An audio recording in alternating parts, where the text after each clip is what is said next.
this was not the first Sikh death.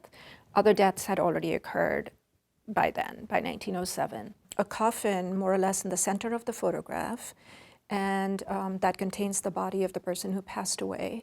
And it is surrounded by maybe 20 other Sikh men, and also a host of other people of European descent. It wasn't furtive.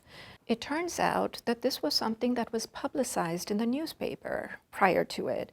And so there were a lot of people who showed up to this, people who were not connected, and they showed up as spectators.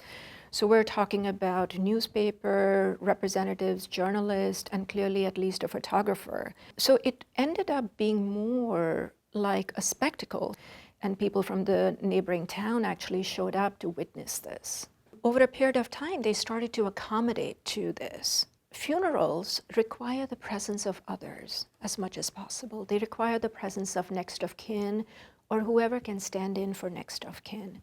Among migrants, that's oftentimes not people who are not necessarily part of your family, although they can be sometimes, but they're people who have traveled with you. They're people who you live with.